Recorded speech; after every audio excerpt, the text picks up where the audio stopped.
Assalamualaikum warahmatullahi wabarakatuh. Salam sejahtera untuk kita semua. Hai, apa kabar? Semoga kalian dalam keadaan yang sehat dan baik ya. Di video kali ini, kita akan membahas mengenai pergerakan nasional Indonesia. Perhatikan peta konsep berikut ini. Ada 3 bahasan dalam pergerakan nasional. Di video kali ini, yang akan kita bahas adalah politik etis dan faktor-faktor timbulnya pergerakan nasional. Sebelum membahas materi, kita harus mengetahui dulu perbedaan perjuangan sebelum dan sesudah tahun 1908. Misalnya, yang pertama, sebelum tahun 1908, perlawanan dipimpin oleh raja atau bangsawan dan tokoh agama. Tetapi setelah tahun 1908, pergerakan atau perjuangan dipimpin oleh kaum terpelajar. Perbedaan yang kedua, sebelum tahun 1908, perjuangan bersifat kedaerahan atau lokal. Setelah tahun 1908, lebih bersifat nasional dan telah ada kerjasama antar daerah. Kemudian yang ketiga, sebelum tahun 1908 masih bersifat fisik atau dilakukan dengan mengangkat senjata. Sedangkan setelah tahun 1908 sudah menggunakan cara-cara modern seperti perundingan, lobby, mogok, dan sebagainya. Yang keempat, perjuangan sebelum tahun 1908 terfokus pada pemimpin karismatik. Setelah tahun 1908, sudah memiliki organisasi yang memungkinkan adanya kaderisasi. Dan yang terakhir yaitu, sebelum tahun 1908, masih bersifat reaktif dan spontan. Setelah tahun 1908, sudah memiliki visi yang jelas yaitu Indonesia Merdeka.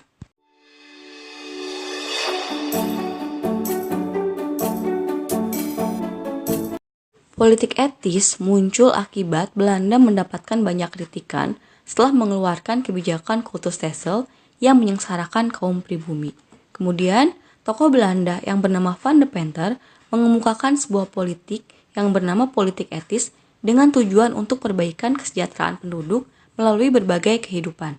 Ada 3 program politik etis, yaitu edukasi, irigasi, dan imigrasi. Program politik etis yang pertama yaitu edukasi atau pendidikan. Ternyata, edukasi ini ditujukan hanya untuk memenuhi kebutuhan tenaga kerja yang terdidik dan bayaran murah untuk ditempatkan pada bidang administrasi di perusahaan perkebunan. Kemudian, dari edukasi ini muncul beberapa sekolah, seperti Sekolah Bumi Putra dengan bahasa pengantar belajarnya bahasa daerah dan lama studinya 5 tahun. Kemudian ada Ospia, yaitu Sekolah Pamong Praja, ada Stopia, yang sering disebut juga Sekolah Dokter Jawa, dan masih banyak lagi sekolah-sekolah yang lain. Dari sekolah-sekolah ini nantinya akan memunculkan kaum terpelajar. Program politik etis yang kedua yaitu irigasi atau pengairan. Sawah-sawah di Indonesia terbengkalai akibat Kultus Stelsel. Dengan adanya pengairan rutin di sawah-sawah Indonesia, diharapkan para petani mau menjual hasil panen mereka pada Belanda dengan harga yang murah.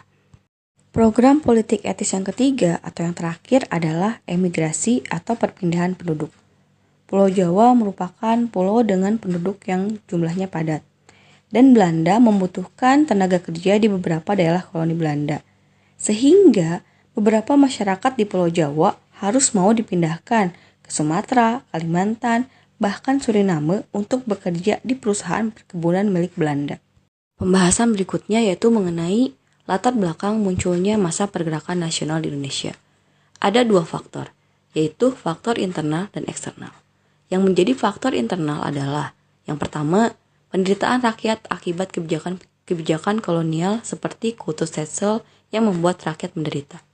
Kemudian yang kedua, munculnya golongan terpelajar sebagai akibat dari penerapan politik etis, program edukasi.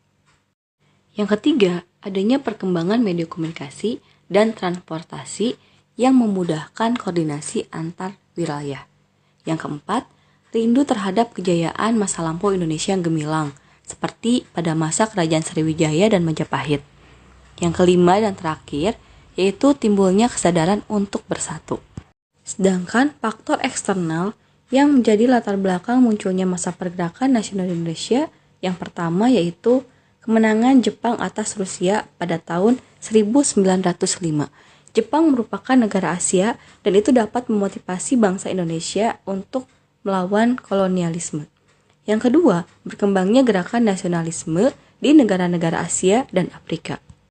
Dan yang ketiga adalah masuknya paham-paham baru seperti liberalisme, nasionalisme, komunisme, demokrasi, dan pan-islamisme.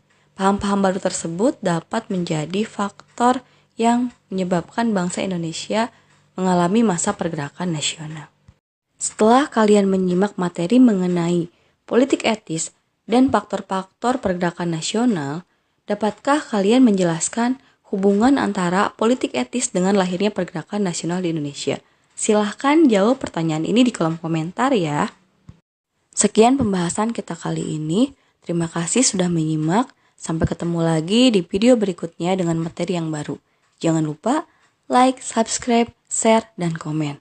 Terima kasih.